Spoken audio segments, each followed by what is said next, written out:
दोस्तों यारों में, रिश्तेदारों में कम ही बात करता हूँ, ठीक है। फिर भी और उसकी कम बात करने की कोशिश करूँगा, समझ गए ना भाई। तो प्रण प्रण लेने का मतलब है कि फिर से अंदर से खुद कमजोरी है, तो कोशिश आ रही है। क्या राहुल, हम मौन तो ले नहीं सकते भाई, मौन लेना तो मैं मौन चाहता हूँ, ठीक है। एक दो महीने तक फ़ोन भी न छूऊँ, किसी से बात भी ना करूँ, लेकिन वो प्रैक्टिकली भी पॉसिबल नहीं है। पढ़ाना है, ठीक है, मैंने तो पढ़ाना है आपका जो है, तो पूरी तरह से मौन पॉसिबल नहीं है। फ़ोन ऑन भी पूरी तरह ऑफ नहीं कर सकता, क्योंकि वो भी इधर उधर इम्पोर्टेंट कॉल्स वगैरह आते ही रहेंगे। तो लेकिन मन तो यही है कि 2-3 महीने आराम से सब बंद करके जो है पूरी तरह से ध्यान का अनुभव करूं। लेकिन जीवन जीते हुए अनुभव करना है, तो उसमें एक प्रयास चल रहा है। चलिए, तो लिस्ट टॉकिंग चलेगा आपका। तो प्रशांत महासागर बचा है ना हमारा, पैसिफिक ओशियन के उच्चावच, प्रशांत महासागर के उच्चावच बचा हुआ है, ठीक है।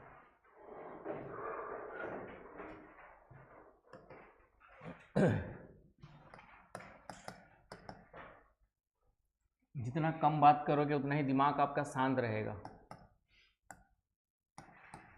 फालतू के विचार जो आना है वो भी कंट्रोल में आ जाएंगे, क्योंकि हम सोचते ही है किसके लिए, कुछ बोलना है करके, है कि नहीं। तो इसलिए यदि मौन ले लोगे तो मतलब इतना कम से कम रखो कि जहाँ ज़रूरत उतना ही बोलना है, जहाँ ज़रूरत नहीं फालतू की चीज़ें नहीं बोलना है, तो भी आपका जो मन है और विचार है वो कंट्रोल में आना स्टार्ट हो जाएंगे। तो एक तरीका ये भी है। तो लिस्ट टॉकिंग जितना ज़रूरत है, काम की चीज़ें जितना पढ़ाई वढ़ाई और जिसके लिए ज़रूरत पड़ती है उतना कर लो। फिर से आपका मग्न तट की विशेषताएं, कैरेक्टरिस्टिक्स ऑफ कॉन्टिनेंटल शेल्फ, विशेषताएं देखेंगे मग्न तट। फिर कटक, रीजेस, पैसिफिक ओशियन के रीजेस कौन कौन से है।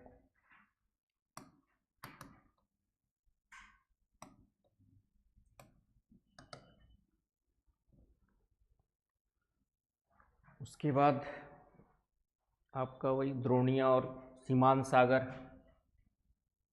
द्रोणिया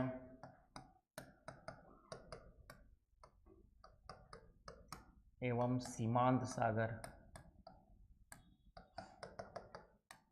ट्रफ्स या basins and marginal seas, English है आपका जो है बेसिन्स एंड मार्जिनल सीज।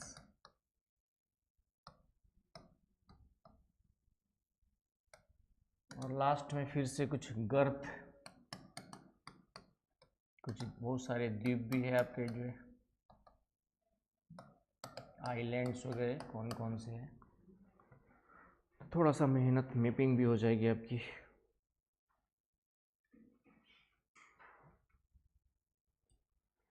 कितनी चीज़ों को देखना है। तो 31st नाइट मना लिया अच्छे से। कई लोग का 31st नाइट का मतलब है कि किसी जीव की हत्या करके टेस्ट लेना। बेचारे हम लोग 31st मनाते हैं और उनका 30 लास्ट होता है। ठीक है, चलिए क्या करोगे, मानव अपने स्वार्थ के लिए। सामान्य परिचय में आते हैं। तो ये पृथ्वी का 1/3 क्षेत्रफल, अर्थ का जो है, पूरे अर्थ का, पूरे पृथ्वी का देखेंगे तो पृथ्वी के 1/3 क्षेत्रफल पे किसका विस्तार मिलता है आपका जो है, प्रशांत महासागर, है ना। पूरे अर्थ की बात करें तो 1/3 आपका पैसिफिक ओशियन ही कवर करता है। क्लियर है, 1/3 क्षेत्रफल पूरे पृथ्वी का, संपूर्ण पृथ्वी का। पूर्व से पश्चिम इसकी लंबाई है 16,000 किलोमीटर, मतलब पूर्व से पश्चिम चौड़ाई बोल सकते हो। ईस्ट टू वेस्ट चौड़ाई इसकी जो है लगभग मैक्सिमम जो पड़ेगी 16,000 किलोमीटर, 16,000 किलोमीटर है। और उत्तर से दक्षिण जो बेरिंग जल डमरू मध्य से लेकर दक्षिण में अंटार्कटिका महाद्वीप तक, नॉर्थ टू साउथ, नॉर्थ कहाँ से आपका बेरिंग सी है, आपका बेरिंग सी, बेरिंग स्ट्रेट याद होगा, तो वहाँ से लेके अंटार्कटिका कॉन्टिनेंट तक, north to south Antarctica continent तक 14,800 किलोमीटर लगभग फैला हुआ है, 14,880 किलोमीटर ये आपका लगभग मिलेगा।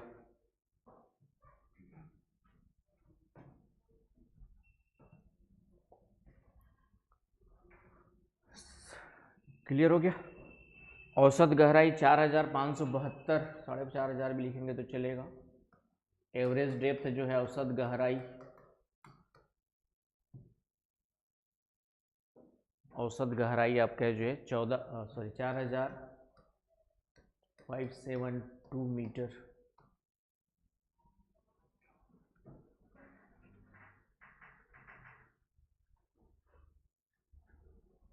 ठीक है, इसके अलावा मैप बनाने के बाद प्रशांत महासागर किसके किसके बीच में है,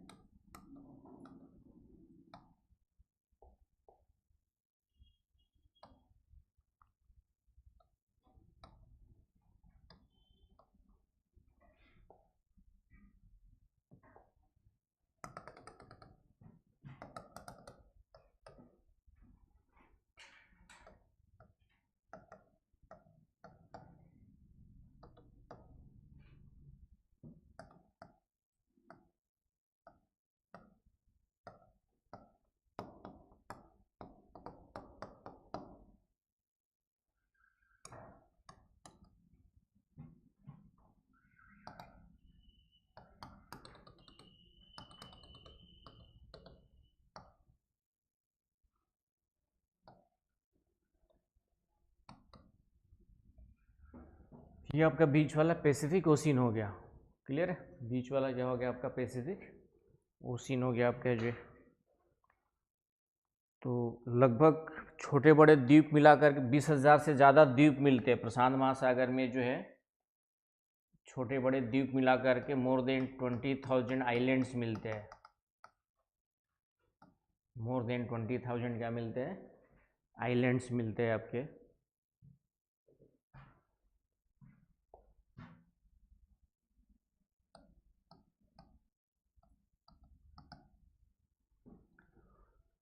और बाकी किनारों पर वलित पर्वत मिलते हैं, किनारों पे क्या मिलते हैं आपके जो फोल्डेड माउंटेन्स मिलते हैं आपके, है कि नहीं। इधर आपका एंडीज है, इधर आपका पूरा का पूरा यहाँ से लेकर के यहाँ तक एंडीज है, इधर आपका रॉकी है, तो रॉकी एंडीज ये सब माउंटेन्स है। इधर भी आपके फोल्डेड माउंटेन्स के कुछ टाइप्स मिलेंगे आपके जो है इधर भी। तो ये मेन आपका फोल्डेड माउंटेन्स, यहाँ पर भी आपके जो है, यहाँ पर भी है फोल्डेड माउंटेन।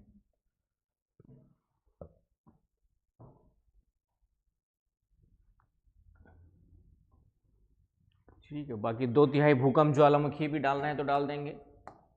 पूरे प्रशांत महासागर के चारों ओर क्या होते हैं, 2/3 भूकंप और ज्वालामुखी क्रियाएं भी जो है प्रशांत महासागर के चारों ओर ही आते हैं।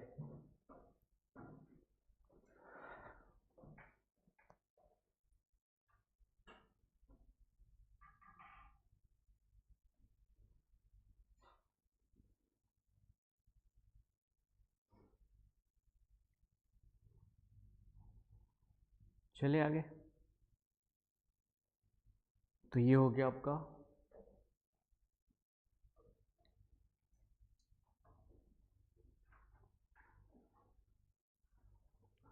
अब इसके बारे में आते हैं मग्न तटों की विशेषताओं में।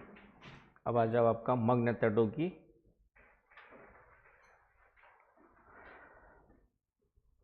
तो पश्चिमी तट और पूर्वी तट, तो कहाँ के मग्न तट चौड़े होंगे और कहाँ के संकरे होंगे बताओ।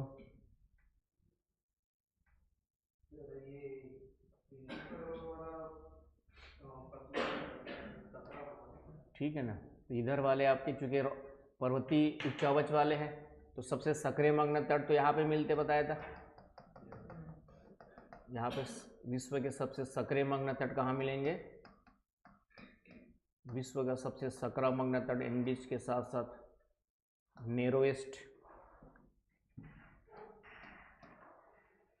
नेरोएस्ट कॉन्टिनेंटल शेल्फ, यहाँ पर भी आपके नेरो मिलेंगे, इधर वाले भी। तो पूर्वी भाग में पैसिफिक ओशियन के ईस्टर्न पार्ट में सक्रिय मग्न तट मिलेंगे, है कि नहीं? क्योंकि यहाँ पर ऊंचे पर्वत स्थित है, रॉकी एंडीज टाइप के पर्वत है, तो पूर्वी भाग के सक्रिय मग्न तट है। पश्चिमी भाग में चौड़े मग्न तट मिलते हैं, यहाँ पे पूरा का पूरा बेरिंग सागर के पास, जापान के ईस्ट में, ये पूरा ऑस्ट्रेलिया तक ये चौड़े मग्न तट पाए जाते हैं। पूर्वी भाग पश्चिमी भाग के क्या पाए जाते हैं? आपके चौड़े मग्न तट पाए जाते हैं, चौड़े मग्न तट पाए जाते हैं।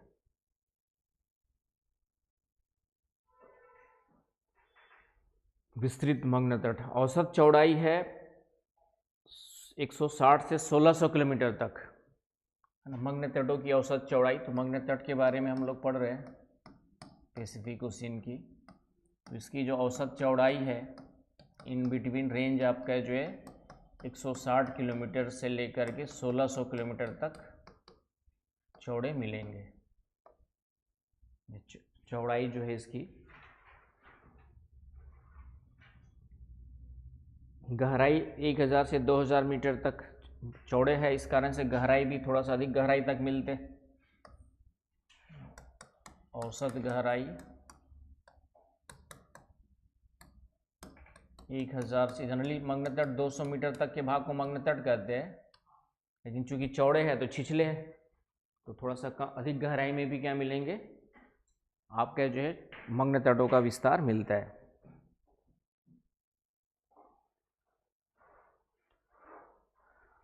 आया समझ में? तो इधर बाकी सागर का नाम जैसे और ज़्यादा लिखना है तो यहाँ पे कौन कौन सागर है? बेरिंग सागर है, यहाँ पे अभी देखेंगे सीमांत सागर, तो बेरिंग सागर, जापान सागर, चीन सागर, कोरल, यहाँ पे कोरल सागर है। तो इन क्षेत्रों में चौड़े मग्न तट पाए जाते हैं और इधर आपके जो है सक्रिय मग्न तट पाए जाते हैं। तो ये थोड़ा सा याद रखना है अभी। तो यहाँ तक कोई डाउट किसी को है तो बताएं। और सबसे कम चौड़े यहाँ पे बताया मैंने, सबसे सर्वाधिक सक्रिय मग्न तट कहाँ पे मिलते हैं? यहाँ पर मिलते हैं दक्षिण अमेरिका के वेस्ट में, 80 किलोमीटर मात्र चौड़े है यहाँ पे, औसत चौड़ाई जो है 80 किलोमीटर के आसपास है। तो ये हो गया आपका मग्न तट, है ना। इधर द्वीपों के नाम भी आपको, ये जापान है, फिलीपींस है, यहाँ पे क्यूराइल द्वीप है, याद है कुछ? अभी द्वीप पढ़ेंगे, वैसे तो द्वीप वगैरह अलग से देखेंगे तो उसमें आ ही जाएगा। वैसे यहाँ पर आपका क्यूराइल आइलैंड है, यहाँ पे जापान है ये वाला, ये फिलीपींस है, ये बोर्नियो और ना इंडोनेशिया के दो द्वीप है आपके यहाँ पे जो है, बोर्नियो और सुलावेसी आइलैंड करके होगा, बोर्नियो आइलैंड, सुलावेसी आइलैंड है, ये दोनों बड़े बड़े यहाँ पर, ये सब ध्यान रखना है। तो ये हो गया आपके मग्न तटों की विशेषताओं में, इसको समझा देना है। क्लियर है? अब आते कटक में। कटक में आ जाओ। कटक, कटक कहाँ पर है? चलिए, उड़ीसा में। कौन से नदी के तट पर है? ठीक है, महानदी, गुड। चलो कटक के लिए अलग से मैप बनाओ फिर। रिजेस, प्रशांत महासागर,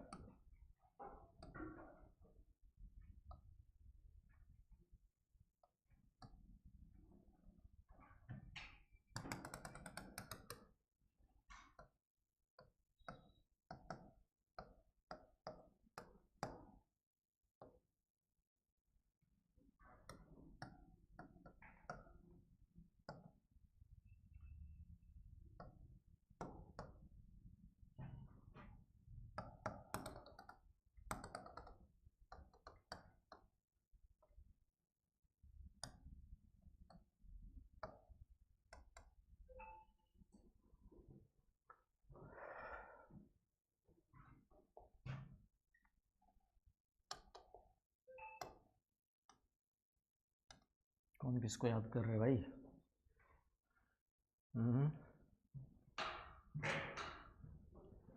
तो फिर न्यू ईयर में घूमने उमने जाने का प्लान है क्या खुशबू? क्लास के बाद कहीं प्लान नहीं है? पढ़ने का प्लान है क्या कांचा? सोने का? रात भर जगे हो गया? मैं तो 9 बजे सो गया था कल। दिन भर इधर बिजी था, थकान थी भयंकर, तो मैं बोला भाई 12 बजे तक जगना मुश्किल है मेरे लिए। सब लोग हम लोग 9 बजे से 9 से 10 के बीच में सो गए थे। जनरली 10 से 11 के बीच में सोते हैं, तो कल तो और 1 घंटा पहले सो गए थे।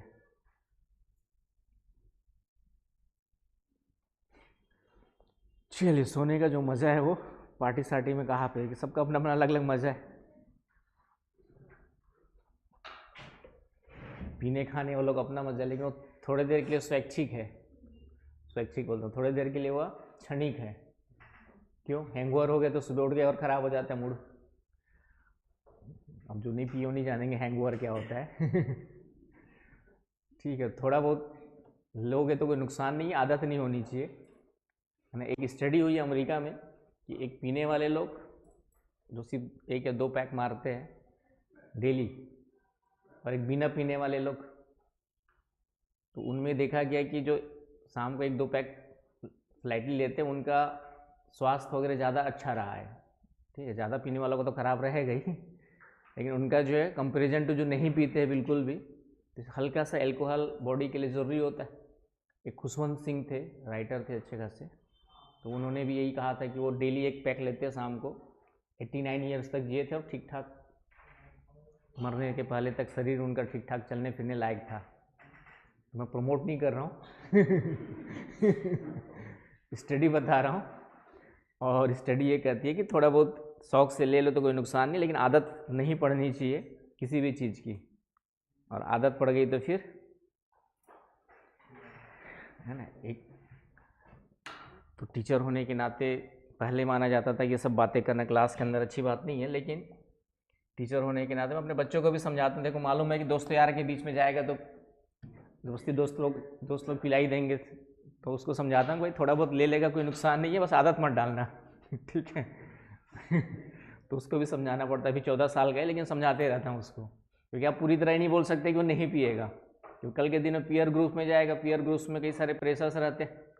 हालांकि वो समझ गया कि प्रेशर मैनेज कर लेगा, समझ में आ जाता है, कई लोग नहीं मैनेज कर पाते, तो चीज़ों को समझाना पड़ता है। चलिए, तो यहाँ पे आते हैं हम लोग कटक में। तो सबसे पहला हवाईयन कटक, हवाई आइलैंड कहाँ पर है? यहाँ पर आपका जो पूरा का पूरा हवाईयन कटक, हालांकि ये कटक जो हवाईयन आइलैंड्स है आपका, तो यहाँ पे हॉट स्पॉट के थ्रू बना हुआ है। किसके थ्रू बना है? आपका जो है हवाईयन रिज, बताया था ना। यहाँ पे आइलैंड्स में ये आपका जो है यहाँ पर वॉल्केनो इरप्शन क्यों होता है? हॉट स्पॉट्स के कारण से होता है। कॉन्सेप्ट आ रहा है? मेंटल प्लूम या हॉट स्पॉट दोनों वर्ड बताया था। तो हवाईयन राइज कहा जाता है कटक की जगह पे, राइज, हवाईयन उभार।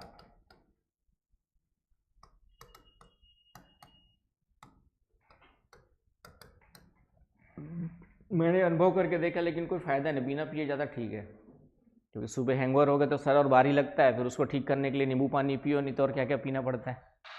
तो उससे अच्छा है कि सुबह सही सलामत उठना है तो बिना पिए ज़्यादा बेटर है। समझ गए? पिछले सब छोड़ दिया पिछले 2 सालों से। पहले दोस्तों यारों के साथ चलता था, मतलब हम लोग घर में भाई लोग भी 1-2 पैक बैठ के मार लेते हैं। उसमें पापा को भी पता है कि हाँ बड़े वाले ज़्यादा बड़े और छोटा ज़्यादा लेता है, तो उसको समझाते रहता हूँ मैं कि भाई उतना ही पियो जितना तुम्हारे शरीर को नुकसान न पहुँचाए। तो बड़े को भी समझाना पड़ता है मेरे को, ठीक है, छोटे को डांटना पड़ता है, तो थोड़ा सा उन लोग भी कंट्रोल में रहते। चलिए, तो एक समझ उत्पन्न होना जरूरी है। मैंने कहा ना, समझ बहुत जरूरी है लाइफ में। जिसमें समझ हो गलत काम, जिसमें 6वीं क्लास से बाहर हूँ, 6वीं का मतलब समझ सकते हो कितने साल का रहा हूँगा, 12-13 साल का, तो 12-13 साल से घर से बाहर हूँ, लेकिन भगवान के दया से कुछ भी गलत आदत नहीं है, है ना। कुछ भी गलत आदत आज तक नहीं है। जबकि मेरे भाई बड़े भैया और बड़े भैया बाहर रहे, छोटा वाला साथ में रहा, लेकिन उसमें ज़्यादा गलत आदत है ठीक है, क्योंकि संगत उसकी गलत है, तो संगत भी इम्पोर्टेंट रोल प्ले करती है। चलिए चले आगे। तो हवाईयन उभार हो गया। उसके बाद मैंने इधर बताया था ईस्ट पैसिफिक राइज, याद आ रहा है? इधर बताया था ना, इधर नाजका प्लेट जा रही है, बाकी पैसिफिक प्लेट इधर जा रही है, तो यहाँ पर आपको क्या मिलेगा? ईस्ट पैसिफिक रीज, पूर्वी प्रशांत कटक, याद आ रहा है? बताया था ना, पूर्वी प्रशांत कटक, ईस्ट पैसिफिक रीज। और इसी का जो चौड़ा वाला भाग है उसका क्या नाम दिया था पठार के रूप में? क्या नाम बताया था यहाँ पे? इसका चौड़ा वाला जो पठार के रूप में, इसका नाम क्या है? बताओ भाई। पूर्वी प्रशांत कटक का इस चौड़ाई वाले भाग को हम लोग क्या कहते हैं? एल्बट्रास पठार बताया था, एल्बट्रास का पठार।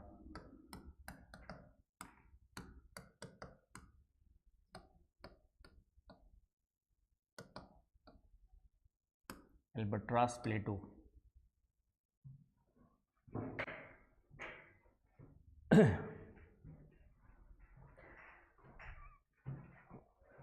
मेरे दादा और दादी भी पिया करते थे, लेकिन पापा और चाचा में से कोई, दो चाचा, मतलब एक छोटे चाचा और बड़े पापा, मतलब मेरे पापा नहीं पीते, बीच वाले गांव में रहे तो पीते। तो जरूरी नहीं कि माँ बाप पी रहे तो बच्चा पीने वाले ही निकले। मेरे पापा नहीं निकले, मेरे पापा नहीं पीते, हम लोग बड़े भैया छोटे भाई निकल ही गए तो इसीलिए ज़रूरी नहीं होता है कि घर में कैसे क्या है, और दोस्तों पे डिपेंड ज़्यादा करता है बाद में। मेरे दोस्त रहते जो कोई पीने खाने वाले नहीं थे तो मैं शरीफ निकल गया। बड़े भैया के दोस्त थे वो पीने खाने वाले थे तो थोड़ा सा बिगड़े हुए निकल गए। तो दोस्त एक समय के बाद फ्रेंडशिप ज़्यादा मायने रखती है। ये याद रख लेना आपके जो है, इसी का इधर चिली की ओर जो भाग चला जाता है उसको चिली उभार कहा जाता है। इधर की ओर चला जाता है उसको क्या कहते हैं हम लोग? चिली राइस, राइस नहीं राइस, चिली राइस, चिली उभार। चिली की ओर इसका विस्तार है, उसको हम लोग कहते हैं चिली उभार।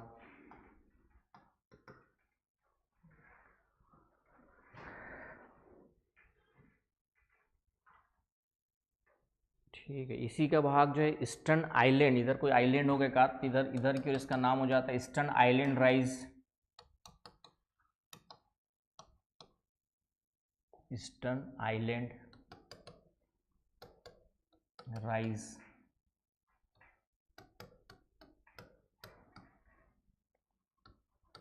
ईस्टर्न द्वीप उभार। यहाँ पे थोड़ा सा मैग्मा ज़्यादा लिक्विड था तो फैल के ज़्यादा, कटक मतलब ऐसे एकदम कटक इस टाइप की आकृति रहेगी तो कटक बोलते हैं, लेकिन यहाँ पे इस तरीके की आकृति नहीं बनी, थोड़ा सा स्लोप जो है शार्प ना हो करके जेंटल है, इसीलिए उसको। फिर इधर न्यूजीलैंड की ओर आ जाओ, न्यूजीलैंड की ओर, इसे न्यूजीलैंड राइज कहते हैं इधर की ओर, न्यूजीलैंड राइज, न्यूजीलैंड उभार, राइज या रीज जो भी बोलना है, कटक।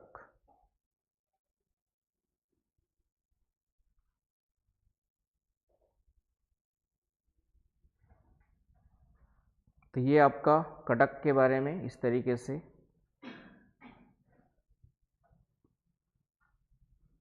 और क्वींसलैंड के पास, यहाँ ग्रेट बैरियर रीफ के पास में भी है, क्वींसलैंड पठार कहते हैं यहाँ पे, क्वींसलैंड पठार, क्वींसलैंड पठार।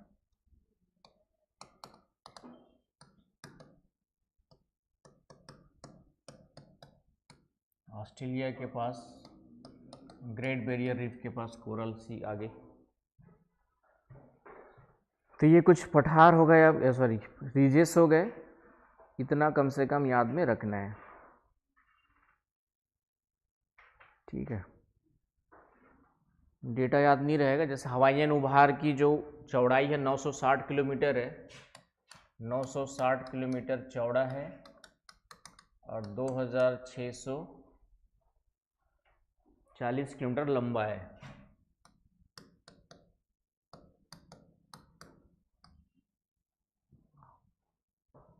तो ये कुछ डेटा वैसे ज़रूरी नहीं है, बस ये याद रख लेना कि कहाँ कहाँ पे कटक है। तो ये आपके रीजेस हो गए पैसिफिक ओशियंस में, पैसिफिक ओशियंस के रीजेस हो गए, उनके नाम हो गए।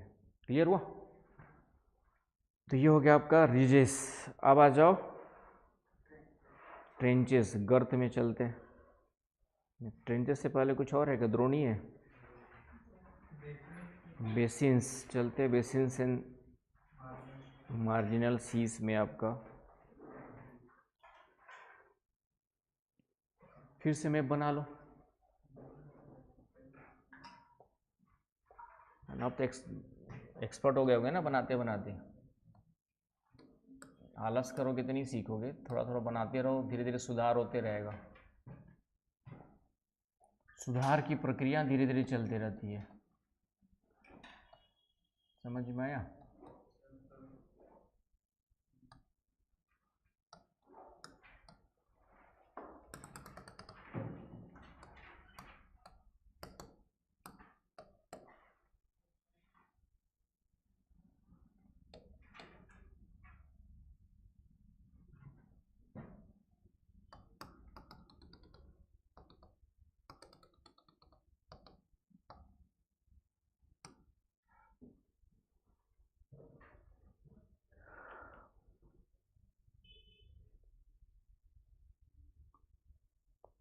क्या दुर्गा आज भी छुट्टी है कि तुम्हारी? नहीं है।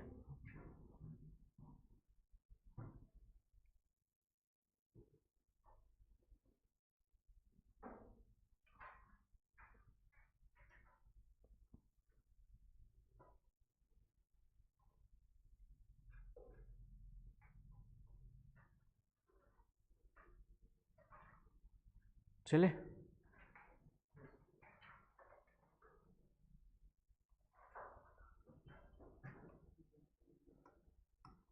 क्या चीज?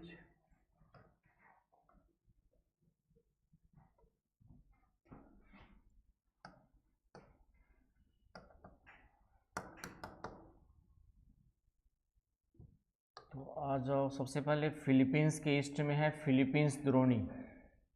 यहाँ पर है आपका फिलीपींस द्रोणी।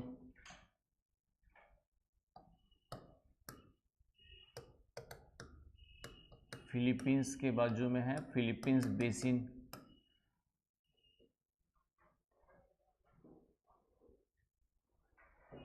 फिर यहाँ पर है पूर्वी ऑस्ट्रेलियन बेसिन, पूर्वी ऑस्ट्रेलियन द्रोणी।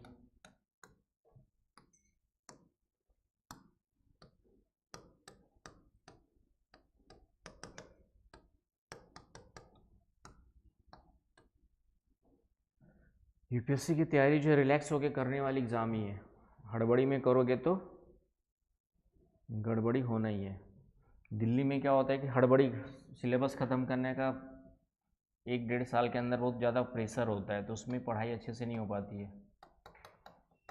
1 साल में ही ख़त्म करके दे देते।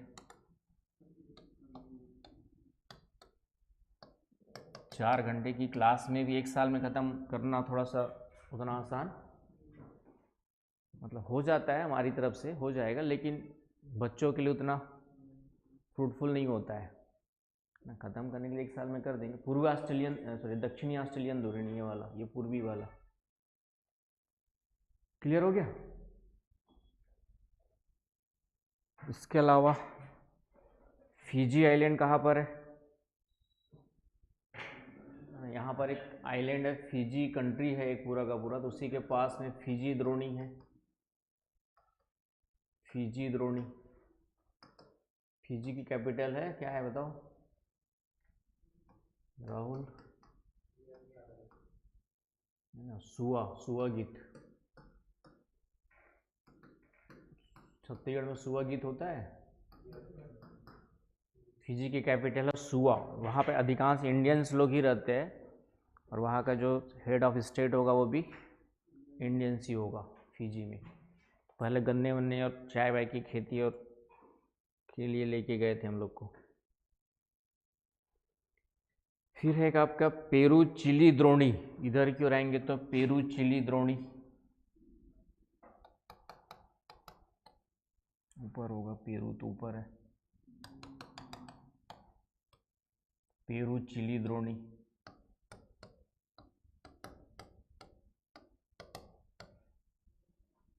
पेरू चिली द्रोणी।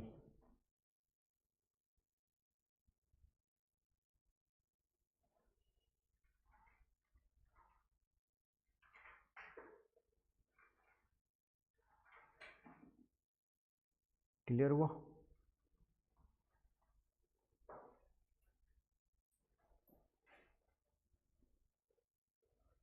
चलिए, तो ये हो गए आपके द्रोणी। और सीमांत सागर मैंने बता ही दिया था वैसे तो, लेकिन फिर से सीमांत सागर में देखेंगे तो यहाँ पर बेरिंग सी है। कौन सा सागर है यहाँ पर, है ना, बेरिंग सी है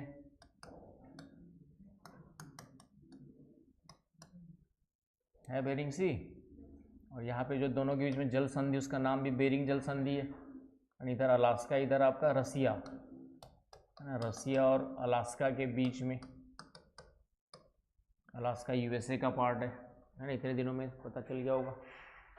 जो नए बच्चे हैं, एटलस देख रहे हो जाके साक्षी, एटलस देखना ज़रूरी है। एटलस के बिना ज्योग्राफी गोल हो जाएगी दिमाग से, भूगोल हो जाता है गोल। पढ़ता हूँ इतिहास, फूल आती है। तो ये यहाँ पे बेरिंग जल संधि है, यहाँ पे इधर बेरिंग सागर, उधर आर्कटिक सागर है। इसके बीच में यहाँ पे कौन सी जल संधि है आपकी, जो बेरिंग जल संधि, बेरिंग स्ट्रेट है।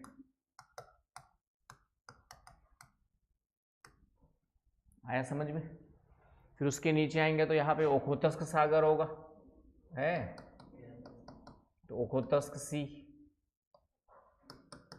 ओखोतस्क सागर। फिर इधर आएंगे तो जापान सागर,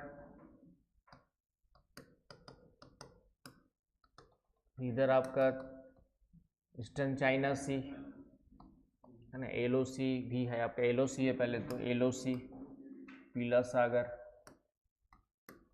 फिर इधर ईस्टर्न चाइना सी, एटलस सीक्वेंस देख लेना, एटलस ईस्टर्न चाइना सी। फिर इधर साउथ चाइना सी, साउथ चाइना सी है। फिर यहाँ पर है अराफुरा सी, जो इंडियन ओशन और पैसिफिक ओशन के बीच में मिलेगा। अराफुरा इधर आपका ऑस्ट्रेलिया के ऊपर मिलेगा ये, अराफुरा सी। नहीं, बीच में यहाँ पे सेलेबिस सी वगैरह भी है, सब देख लेना। यूपीएससी ऊपर ऊपर के नहीं पूछता है, थोड़ा सा जो नज़र से ओझल रहता है उसको ज़्यादा पूछता है। यहीं पे सेलेबिस सी भी होगा, है सेलेबिस सी, सेलेबिस सागर करके होगा, यानी स्पेलिंग देख लेना उसकी। तो मैंने कहा ना, थोड़ा नज़र से जो ओझल दिखता है, जो वो नज़र चाहता है प्रशासकों में, समझ में आया? जो बड़े बड़े चीज़ें मोटा मोटी जो सबको दिख रहा हो तो सबको दिख ही जाएगा, तुमको भी दिख ही जाएगा। लेकिन प्रशासक बनने के लिए सामान्य से थोड़ा अलग होना पड़ेगा, विशेषज्ञ बनना, विशेष के रूप में जाना है तो उसको भी देखने का आदत जो सामान्य इंसान नहीं देख पाता है। समझ गए? जैसे बांग्लादेश में जो हो रहा है, उसमें कहीं ना कहीं भारत में जो होने वाली घटनाएं हैं वो भी जिम्मेदार है, मानते हो? ये समझ नहीं आएगी, मैं बोलूँगा तो हिंदू विरोधी हो जाऊँगा लेकिन समझ यही कहती है कि जो आपके पड़ोस में हो रहा है थोड़ा सा, कि किसी पर्टिकुलर कम्युनिटी को ज़्यादा प्रमोट कर रहे, सेकेंडरी को इग्नोर करने की कोशिश कर रहे, तो वही चीज़ जब वहाँ पे अल्पसंख्यक और बहुसंख्यक की बात आएगी तो वहाँ पे ये हो रहा है तो उसका उल्टा वहाँ पे करने की कोशिश करेंगे, होगा कि नहीं होगा? तो ये बात यदि मैं अपने दोस्तों और ग्रुप में या कहीं बोल दूँ तो फिर ठीक है, हिंदू विरोधी हो जाता हूँ। लेकिन घटनाएं जुड़ी होती है आपस में, ये देखने की नज़र हर किसी में नहीं है। ये देखने की नज़र सिर्फ 10% लोग होंगे जो इतनी समझ रखते होंगे। नेता लोग भी जानते हैं, लेकिन उनकी मजबूरी है, पार्टी चुनाव जिताना है, बड़े लोग तो जानबूझ करके फिर उन लोग ज़बरदस्ती का। और एक विचारधारा की लड़ाई होती है। विचारधारा में जैसे मैंने कहा लेफ्टिस्ट और राइटिस्ट बताया था मैंने, लेफ्टिस्ट एंड राइटिस्ट, हिंदी में क्या कहते हैं, वामपंथी और दक्षिणपंथी। तो अभी जो बीजेपी की सरकार है वो दक्षिणपंथी की ओर झुकाव ज़्यादा रहता है, और दक्षिणपंथी का मतलब है जो बहुत ज़्यादा अपने संस्कृति धर्म इन सबको ज़्यादा क्या करती है, और वामपंथी इसका उल्टा हो जाता है। तो एक समझदार इंसान वही होता है तो दोनों के बीच में संतुलन बनाए रखे कि यहाँ की जो अच्छी चीज़ें यहाँ की भी ले लो और यहाँ की जो अच्छी चीज़ें वहाँ की भी ले लो, प्रोग्रेसिव भी ले लो, है ना, कि अच्छी चीज़ें जो हमारी है संस्कृति की उसको भी लेने में कोई बुराई नहीं है। सर्वधर्म समभाव हमारी संस्कृति सबसे पहला ये वर्ड बोलती है, वसुधैव कुटुंबकम की बात करती है कि नहीं।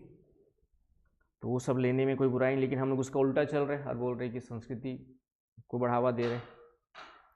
चलिए समझना है धीरे धीरे चीज़ों को, मैंने कहा ना समझने की आदत डालनी, सोचने की आदत डालनी है। यूपीएससी का मतलब ही है सोचने की क्षमता विकसित करना, रटने वाली नहीं। रटने वाले तो फिर चपरासी और नीचे के क्लर्क लेवल की पोस्ट के लिए होते हैं।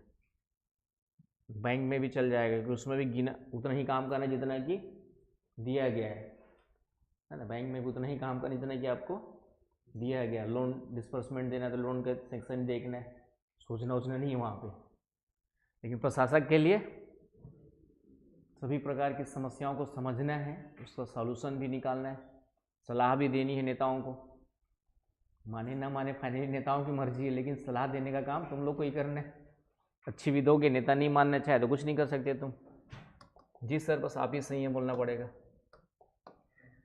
तो ये हो गई आपकी, इधर आपका अलास्का सागर है, इधर आपका अलास्का की खाड़ी है, ये कैलिफोर्निया की खाड़ी है। यहाँ पे कौन सी खाड़ी है आपकी, कैलिफोर्निया की खाड़ी है आपका जो है।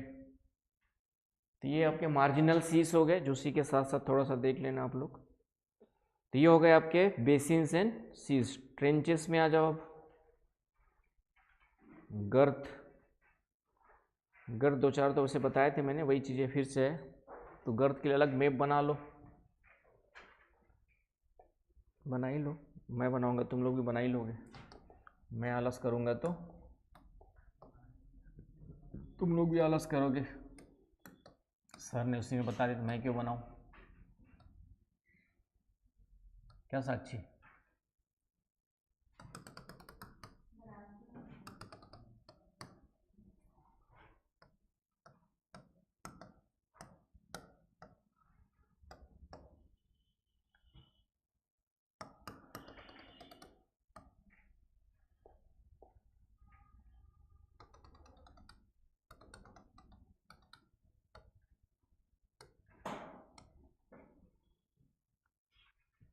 तो गर्त में आते हैं तो कितने गर्त बताए थे पैसिफिक ओशियन में?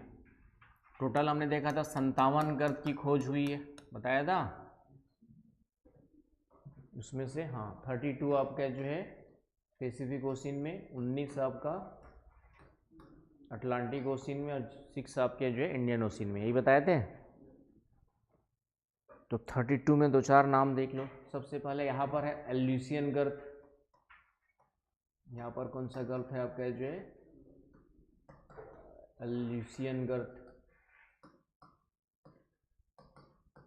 एल्यूसियन गर्त।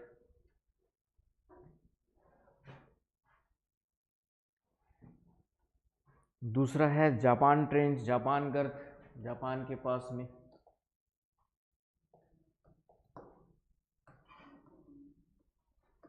अब क्या है ना, छुट्टी देने से कोई मतलब नहीं था, एक दिन फिर बर्बाद होता, मेरा भी तुम लोग का भी।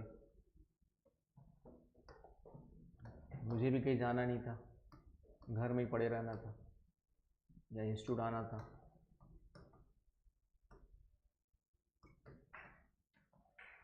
तो पढ़ाई कर लेते न्यू साल में, है कि नहीं भाई, ज़्यादा काम आएगा। जापान गर्त है जापान के बाजू में। इधर आपका मेरियाना गर्त है, आपका मेरियाना ट्रेंच। फिर इसके बाद फिलीपींस के बाजू में फिलीपींस ट्रेंच है, फिलीपींस गर्त। नेक्स्ट है टोंगा, आपका जो है इधर मिलेगा साउथ में है आपका टोंगा कर्मडेक गर्त, टोंगा कर्मडेक जो मेरियाना के पास सेकंड डीपेस्ट में आता है। सबसे लंबी ट्रेंच हमने देखा था पेरू-चिली ट्रेंच, याद आया? यहाँ पर आपका पेरू-चिली ट्रेंच।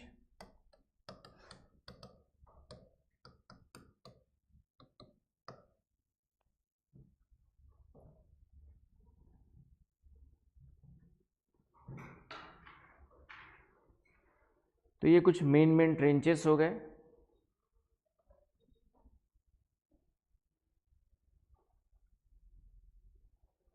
चैट जीपीटी से पूछ लेता हूँ एक आध दो ट्रेंच और बता दे तो।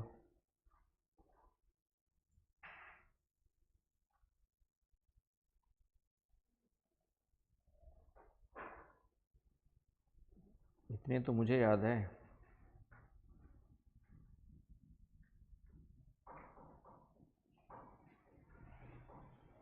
इसके अलावा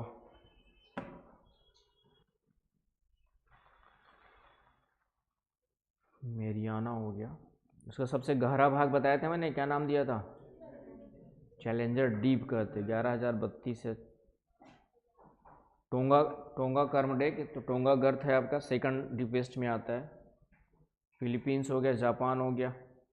क्यूराइल कमचटका ट्रेंच है यहाँ पर, ये कमचटका है, यहीं पे क्यूराइल आइलैंड बताया था, यहीं पर क्यूराइल कमचटका ट्रेंच भी है। अब इतना तो पकड़ ही लोगे नाम से, कमचटका ट्रेंच। कमचटका प्रायद्वीप है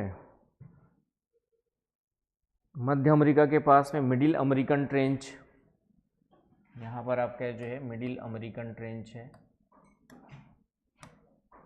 तो ये भी पकड़ ही लोगे, मध्य अमेरिका के पास है। तो यहाँ पे कौन सी प्लेट बताया था?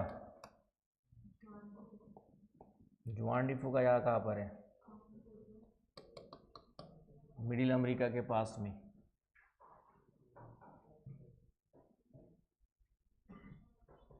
सेंट्रल अमेरिका के पास में कोई प्लेट बताई थी ना मैंने।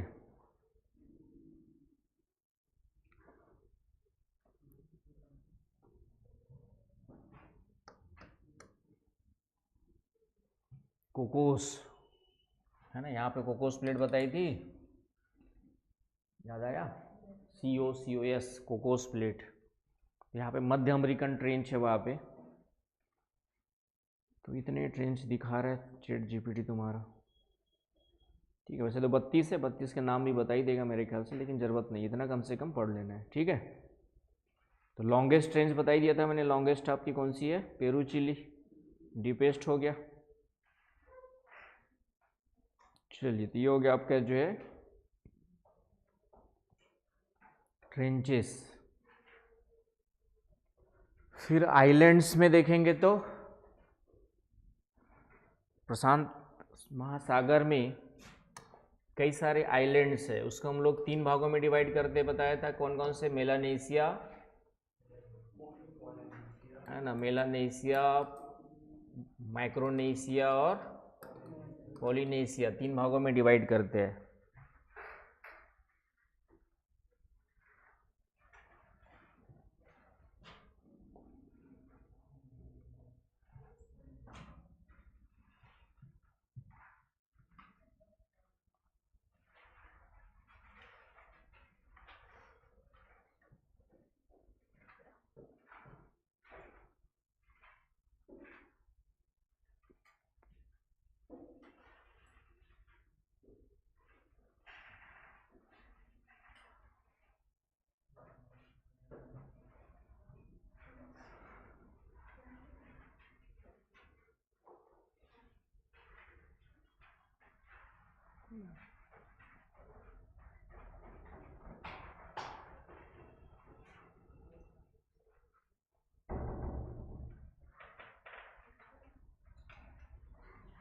दिख रहा है?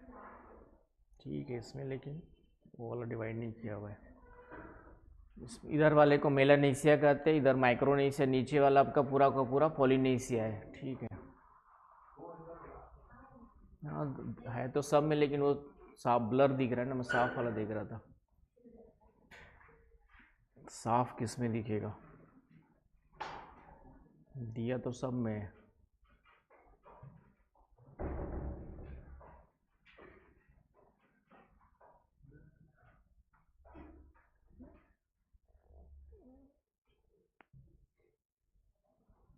खुल गया भाई।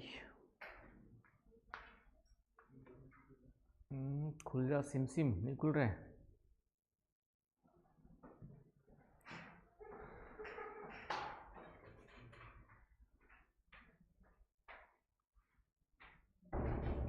चलो एटलस में देखना पड़ेगा, मैं दिखाता हूँ।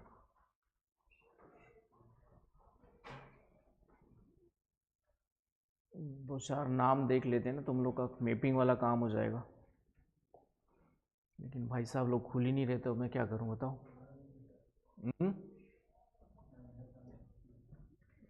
नया साल में नहीं खुल रहे हो अभी, छुट्टी में। चलो पेन ड्राइव खोलते हैं। पेन ड्राइव तो खुल जाएगी।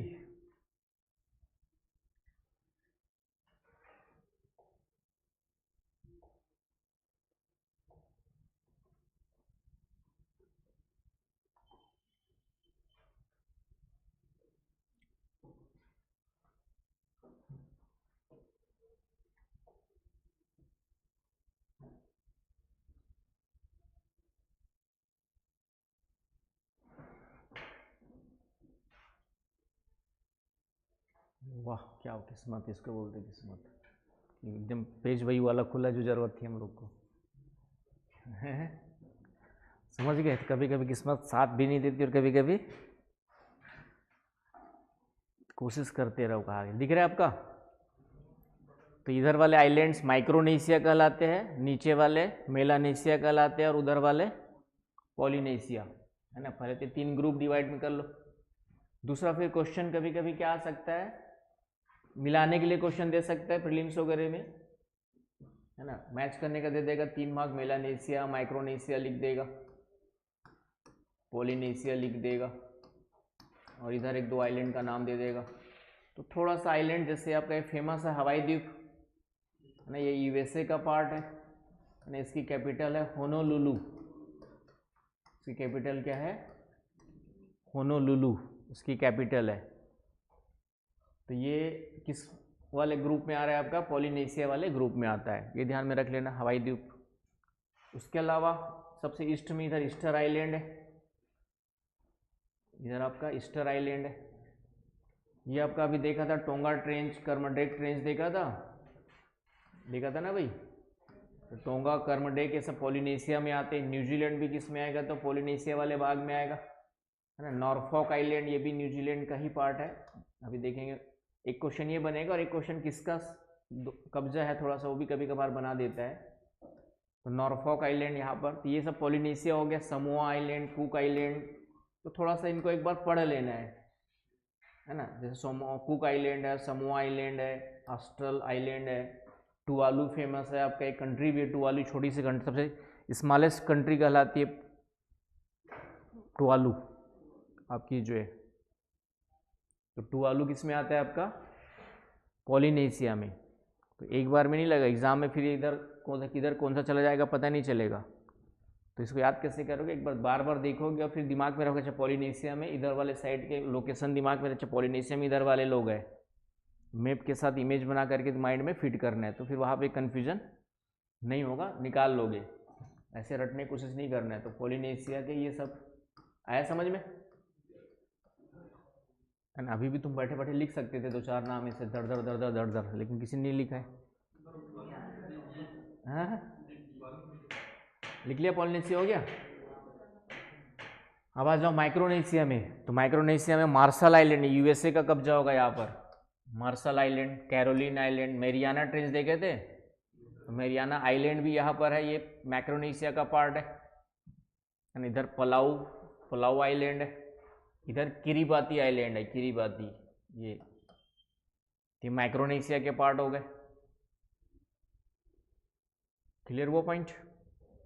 उसी प्रकार मेलानेशिया में ये पापुआ न्यू गिनी वाले जो बड़े आइलैंड्स है, न्यू गिनी किस में आएगा? तो मेलानेशिया में आएगा। बिस्मार्क आइलैंड्स, ARCH का मतलब आर्कीपेलागो। सोलोमन आइलैंड है आपका जो है, सांता क्रूज आइलैंड है, वानाटाउ। फिजी जैसे बताया था, फिजी किस में आता है? मेलानेशिया में। आया समझ में? न्यू कैलिडोनिया मेलानेशिया में।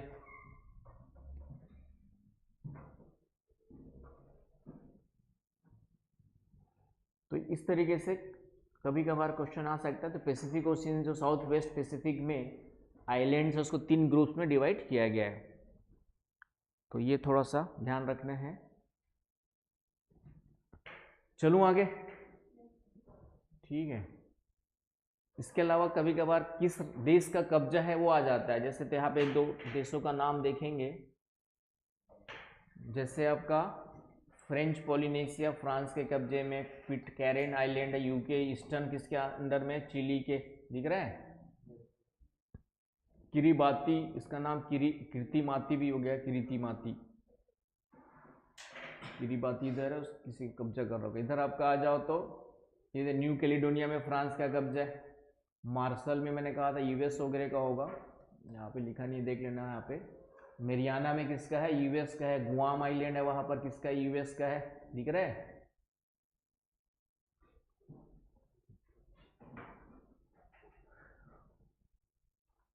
इधर आपका नॉर्फॉक देखे थे, देखना मेरे ख्याल से न्यूजीलैंड का होगा। कुक आइलैंड भी शायद न्यूजीलैंड का होगा। तो एटलस में दिया होगा किस किस का कब्जा लिखा रहता बीच में। नहीं, हवाई बताया था मैंने। आ रही बस समझ में? इंटरनेशनल डेट लाइन यहाँ पे मुड़ा गया था, बताया था। ये सब मुड़ा हुआ है ऐसे ऐसे। क्यों मुड़ा गया? क्योंकि सभी के समय को एक साथ रखना था। इधर वाले समय को मेलानेशिया माइक्रोनेशिया के एक साथ रखा गया, पॉलिनेशिया का अलग रखा गया। दिख रहा है? आइडियल इंटरनेशनल डेट लाइन पढ़ाया था ना आप लोग को। यस या नो? तो ये सब क्वेश्चंस आते हैं यहाँ पे। तो किसका किसका कब्जा एक बार एटलस से निकाल के नोट डाउन कर लेना है। ठीक है। लॉर्ड हॉवे, ये आपका ऑकलैंड आइलैंड है नीचे न्यूजीलैंड के दक्षिण में। न्यूजीलैंड की नॉर्फॉक ऑस्ट्रेलिया में है। नॉर्फॉक ऑस्ट्रेलिया के कब्जे में, लिख लेना। नॉर्फॉक लिखा था ना यहाँ पे एक तो, ऑस्ट्रेलिया के कब्जे में। तो वो एक बार थोड़ा सा नोट डाउन करके 2-3-10 बार पढ़ते रहना, बार बार तो याद रहेगा। एक न्यू आइलैंड करके यहाँ पे न्यूजीलैंड ने जाके कब्जा कर रखा है। कर्माडेक पर न्यूजीलैंड का है, दिख रहा है? कर्माडेक पर एक कैथम आइलैंड है न्यूजीलैंड की ईस्ट में। कैथम आइलैंड पर न्यूजीलैंड का कब्जा है। तो ध्यान से भटकना पड़ेगा, घूमना पड़ेगा। तो आज जाकर होमवर्क कर लेना अच्छे से इसका, समझ गया ना भाई? और उसको फिर रिवीजन बार बार करते रहोगे तो होगा। एटलस देखना है, सोचना है कहाँ कौन सा आइलैंड है, उसके हिसाब से याद रखोगे तब होगा। हाँ, हेडलैंड और ये सबको जोड़ के एक बेसलाइन क्रिएट किए।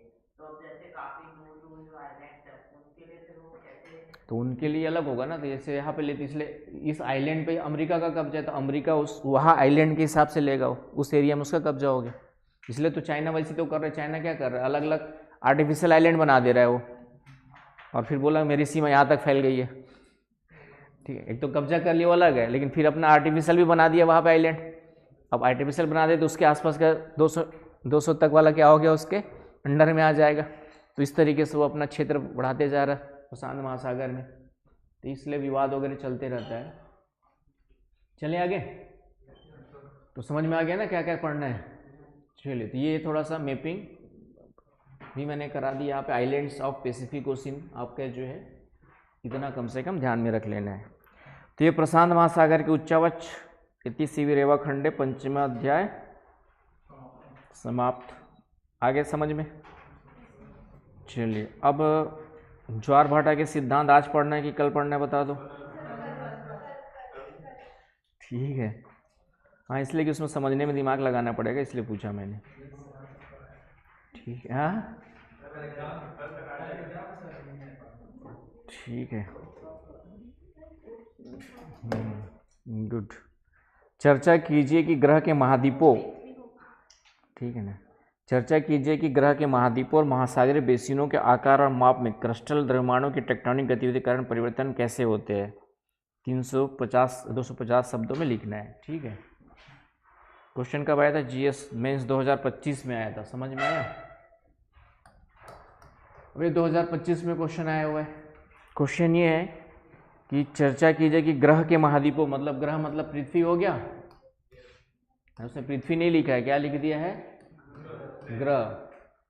तो वैसे तो ग्रह बहुत हमारे 8 ग्रह है, लेकिन यहाँ पे मेनली किसकी बात करनी है आपकी? पृथ्वी की। तो ग्रह के महाद्वीपों है ना, प्लेनेट्स, इसके महाद्वीप और इसके महासागरीय बेसिन, ग्रह के महाद्वीपों और महासागरीय बेसिनों के आकार और माप में, इन दोनों के साइज में, आकार आप कह जो है और माप मतलब उसके साइज में, ये पूछा हुआ है। क्रिस्टल द्रव्यमानों की टेक्टोनिक गतिविधि कारण परिवर्तन कैसे होते हैं ना। क्रिस्टल मास का मतलब भूपटल से, क्रस्ट से क्रिस्टल द्रव्यमान के प्लेट टेक्टोनिक गतिविधियों से, टेक्टोनिक गतिविधियां पूछा हुआ है। टेक्टोनिक गतिविधियों के कारण परिवर्तन कैसे होते हैं, कारण परिवर्तन, ये क्वेश्चन पूछा हुआ है कैसे। अब ये जो पढ़ा है उसी में से आंसर निकालना है। समझ गया क्वेश्चन? कि पृथ्वी के मतलब ग्रह का मतलब पृथ्वी पर पाए जाने वाले जो महाद्वीप है और महासागर है, सिंपल शब्दों में इसका मतलब यही हुआ कि उसके क्रिस्टल आकार में किस प्रकार, किन कारणों से कैसे परिवर्तन होते हैं। टेक्टोनिक का मतलब अंदर से होने वाली गतिविधियां, है ना, ये बताई थी ना मैंने। टेक्टोनिक वर्ड जहाँ पर भी आ जाए तो समझ जाना आंतरिक हलचल की बात हो रही है, आंतरिक गतिविधियों की बात हो रही है। बाहर से हमें कोई मतलब यहाँ पे ज़्यादा नहीं है कि नहीं। तो आंतरिक गतिविधियों के कारण परिवर्तन बताना है, किसमें? महाद्वीप और महासागर के आकार और माप में, आकार या साइज में। बताओ अब क्या लिखोगे तुम लोग? मैं तो समझ गया आंसर, क्वेश्चन भी समझ गया, आंसर भी पता है मेरे को, समझ गया मैं, लेकिन तुम लोग को जितना पढ़ाया है उसी में से आंसर निकालना है। हाँ तो हो, आने वाला थोड़ी, होने वाला थोड़ी, कब होगा वही तो सब बताओगे, और कब बताओगे? जैसे कन्वर्जन से मिड ऑप्शन एक ट्री बना था, वो उसके बाद सर जो उसका तेज है वो तेज हुआ था, मतलब उसका लेंथ इंक्रीज हो जाएगा। जैसे कि इधर साउथ अमेरिका के इधर से काफ़ी सारे सर जैसे मूवमेंट हो जाते हैं, टेक्टोनिक मूवमेंट, वॉल्केनिक इरप्शन से भी काफ़ी ज़्यादा उसको प्रभाव पड़ता है। और दूसरा चीज़ जैसे कई जगह प्लेटूज, पठार या फिर कोई स्ट्रक्चर जो कॉन्टिनेंट रिप्रेजेंट होते हैं उसमें कुछ चेंजेस होता है, तो भी जैसे सर उसका लंबे समय तक कुछ इम्पैक्ट देखा जाए तो उसके कारण खतरे हो सकते हैं। सोचो इधर सोचो। हाँ हाँ, उसके कारण खतरे हो सकते हैं, जैसे कई जगह चौड़े देश, तो ये 3 चीज़ें हैं। उसके अलावा सर महाद्वीप में अगर चीज़ें देखा जाए तो सर अर्थक्वेक से रिलेटेड कुछ चीज़ें जो टेक्टोनिक मूवमेंट होती है, तो अर्थक्वेक आता है, उसके कारण सर कॉन्टिनेंट जो आता है उसमें भी कुछ चेंजेस। ठीक है, समझ गया क्वेश्चन को, उसका आंसर भी। अब उसी को स्ट्रक्चर करना है, अच्छे से लिखना है, कम शब्दों में लिखना है। बताओ राहुल। सर तो इसमें पर्वत निर्माण को ले सकते हैं सर महाद्वीपों में, और जो उसके जैसे तनाव के कारण तो घाटी वगैरह बनता है उसको ले सकते हैं सर, और महाद्वीपों में कटकों के निर्माण और गर्त के निर्माण को ले सकते हैं। ठीक है, महाद्वीप वाले हो गए, महासागर में वैसी आया समझ में आंसर इसका? कुछ समझ में आया? अब उसको सिस्टमेटिकली लिखना प्रैक्टिस में लाना है। देखो मैंने कहा ना कि चीज़ों को सिस्टमेटिकली कैसे करोगे।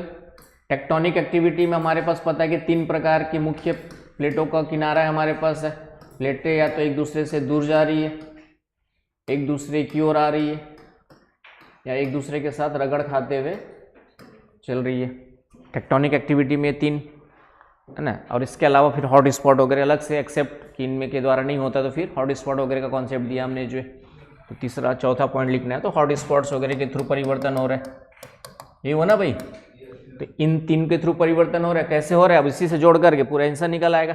पहले क्वेश्चन जैसे पूछा महाद्वीप और महासागर, तो अलग अलग बताओ। तो महाद्वीपों पे जैसे वलित पर्वतों का निर्माण होता है, तो क्रस्ट का आकार बढ़ेगा घटेगा? घटेगा, क्योंकि प्लेटें टकराने के कारण से क्या हो रही है, संकुचित हो रही है, फोल्ड होकर के ऊपर उठ रही है। तो क्रस्ट का जो खास करके जो साइज है उसका एरिया वो क्या हो रहा है आपके जो है कम होगा, घटेगा, है कि नहीं। तो वलित पर्वतों के सहारे क्रस्ट में फोल्डिंग होता है, और क्रस्ट के आकार में क्या होती है आपकी जो है फोल्डिंग होता है, उसके आकार में कमी होती है, राइट। महाद्वीपों के अंतर्गत ज्वालामुखी उद्गार होता है इसी के साथ साथ। तो ज्वालामुखी उद्गार में नया मैग्मा बनता है, तो नया मैग्मा बनेगा तो आकार, साइज, क्षेत्रफल बढ़ेगा कि घटेगा? बढ़ेगा, है कि नहीं? क्षेत्रफल बढ़ेगा ना भाई, ज्वालामुखी उद्गार होगा तो नया मैग्मा निकल रहा है, तो वहां पे आकार कहीं ना कहीं क्रस्ट का क्या होगा? बढ़ेगा। आई ना बात समझ में? हाँ ना, वलित में भी बोल सकते हो किस प्रकार। तो क्रस्ट में यदि इसकी क्या बोल रहे, उसकी मात्रा में देखें, क्षेत्रफल विस्तार में कमी होगी लेकिन ऊंचाई में वृद्धि होगी, तो ओवरऑल आयतन आपका बढ़ेगा वहां पे ना। आयतन में, साइज में सब आ जाता है, आयतन भी आता है, माप में साइज में आयतन भी आएगा, एरिया भी आएगा। तो क्रस्ट का एरिया भले घटेगा लेकिन ओवरऑल आयतन क्या होगा आपका? बढ़ेगा ना। क्वेश्चन को एक एक चीज समझना है, उसके बाद आंसर देखना है। तो क्रस्ट में परिवर्तन बताना है, साइज में परिवर्तन, ज्वालामुखी से बढ़ेगा। भूकंप आते तो क्या होता है? भ्रंशन होता है, भ्रंश वगैरह बनते, दरारें बनती है। भूकंप आए दरारें बनती है, भ्रंश बनते, भ्रंशों पर्वत बनते, तो इनसे भी कहीं ना कहीं क्रस्ट के आकार में परिवर्तन होगा आपके जो ना। भ्रंश बने तो आपका फैल रहा है, तो फिर से वहाँ पे बढ़ेगा। भ्रंश टकराने से, ऊपर उठने से भी बनते हैं आपके जो वेदक्रम वाले, तो क्रस्ट संकुचित होगी, थोड़ा दबेगी। है ना बस समझ में? तो इस तरीके से महाद्वीपों पर आपका फोल्डिंग के कारण से, भ्रंशन के कारण से, ज्वालामुखी क्रिया के कारण से, इन सब टेक्टोनिक एक्टिविटी के कारण से क्रस्ट के आकार में क्या होते रहता है? परिवर्तन होते रहता है। उसी प्रकार महासागरीय बेसिन में बताया, अभी हमने पढ़ा कि महासागरीय बेसिन में ट्रेंच की बात करें तो ट्रेंच में आयतन क्या हो रहा है? कम हो रहा है, क्योंकि ट्रेंच में नई पुरानी क्रस्ट जाकर के अंदर क्या हो रही है? समाप्त हो रही है। आई ना बस समझ में? तो यहाँ पे, और फिर जहाँ पे कटक बन रहे वहां पर आयतन फैल रहा है, क्रस्ट के आयतन में फैला हो रहा है यहाँ पर जो है। फिर वॉल्केनिक इरप्शन वगैरह यहाँ पर भी हो रहा है, तो वहाँ पर भी आपके क्रस्ट की आयतन में परिवर्तन हो रहा है, क्रस्ट के साइज में चेंजेस हो रहा है आपके जो। तो इस तरीके से प्रशांत महासागर के चारों ओर सबडक्शन हो रहा है, तो प्रशांत महासागर सिकुड़ रहा है, और अटलांटिक महासागर क्या हो रहा है आपके जो है? फैल रहा है। ये देखा ना हमने जो है। तो इस तरीके से महासागरीय बेसिन में भी क्या हो रहा है? टेक्टोनिक गतिविधियों के कारण, इन सब गतिविधियों के कारण से परिवर्तन हो रहा है। 250 शब्द लिखने थे, आराम से अच्छे से लिख सकते हो। ये क्वेश्चन आया था 2025 में, अब जो पढ़ाया था उसी में से आंसर निकलेगा, है ना। अब वो वहाँ पे इतना दिमाग तुम लोग को IAS बनने के लिए चलाना पड़ेगा, है ना समझ में? तो वो चलाना भी सीख जाओगे। कैसे सीखोगे? जब इस तरीके से क्वेश्चन को डिस्कस करते रहोगे तो क्योंकि नया क्वेश्चन जब आएगा तो फिर वही से आंसर निकलेगा, कोई नया क्वेश्चन नहीं मिलने वाला है ना। ये भी क्वेश्चन है तो पीछे 1-2 क्वेश्चन आया होंगे, उसी में से जोड़ तोड़ के फिर नया क्वेश्चन बनाया होगा उसने। तो इसलिए प्रैक्टिस पुराने क्वेश्चंस का अच्छे से कर लोगे तो नया क्वेश्चन जो बनेगा उन्हीं में से जोड़ जाड़ के नया आंसर, क्वेश्चन भी जोड़ जाड़ के नया बनेगा और आंसर भी जोड़ जाड़ के वही से नया निकलेगा। तो इसलिए क्वेश्चंस मैंने कहा हमेशा देखते रहो क्या पढ़ाया गया है। ऑप्शनल के भी लाने का है लेकिन अभी तक लाए नहीं हो राहुल, ठीक है? तो ये भी लेके आओ ऑप्शनल के भी, है ना। मैं क्या पढ़ाने आ जाता हूँ, मुझे पास मालूम है क्वेश्चन है मेरे पास, लेकिन मैं चाहता हूँ तुम लोग लाओ, तुम लोग सोचो खुद। प्रीवियस भी ले आओ, कुछ नया लगता है कि नया ऐसा क्वेश्चन है जो तुम नहीं लिख पा रहे उसको भी लेके आओ भाई, मोस्ट वेलकम। वो तो हमारे लिए जितने प्रकार जहाँ जितने मैक्सिमम मिल जाए उतने अच्छे, कुछ नया मिल जाए क्वेश्चन तो मेरे लिए भी अच्छे, ठीक है, ताकि मैं भी उसमें और नया सोचूं। आया समझ में ना? तो पुराने तो देखना ही है पहले, तो पुराने ही पहले देखो, उसके अलावा फिर ऐसे कोई क्वेश्चन नया मिलता है जो लगता है कि मैंने पढ़ा दिया और नहीं बन रहे या आप नहीं लिख पा रहे, उसको लेके आओ। तो जब तक ये, हाँ, भू राजनीति अभी तो हाल है। भू राजनीति का मतलब होता है कोई भी भूभाग, हाँ IR में आएगा या पॉलिटिकल ज्योग्राफी में आता है वैसे वो।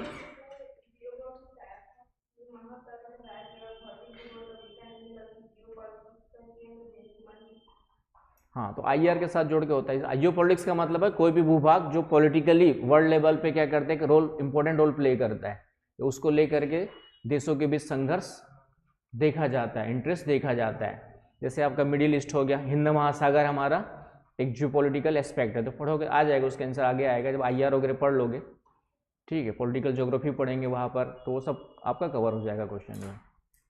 तो इसलिए मैंने कहा क्वेश्चन हमेशा देखो सोचो, क्योंकि मेरी अपनी मैंने कहा मैं पढ़ा दिया अच्छे से, अब उसके बाद तुम क्वेश्चंस नहीं देखोगे तो उसके बाद, इसलिए जब तक दोनों की साथ में मेहनत नहीं रहेगी टीचर ही सब कुछ ला के करा दे, मैं भी क्वेश्चन लेके आऊँगा, करा सकता हूँ, लेकिन मुझे मालूम है कि वो भी तुम्हारे लिए फ़ायदेमंद नहीं है जब तक खुद से तुम देख करके उसको सोचोगे नहीं।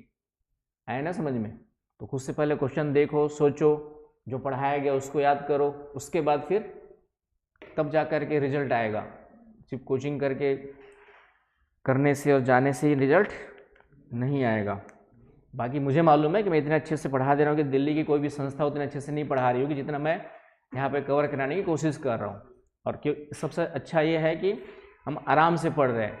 दिल्ली में आराम से वाला नहीं मिलता, वहाँ पे आएगा टीचर 4 घंटे में, जैसे मैं ज्योग्राफी आप लोग को 100, 200, 150 घंटे पढ़ाऊँगा, वहाँ मैक्सिमम 100 घंटे से ज़्यादा कोई ज्योग्राफी जीएस के लिए नहीं पढ़ाता है। तो वो यहाँ पे बेटर है। बाकी रही नॉलेज और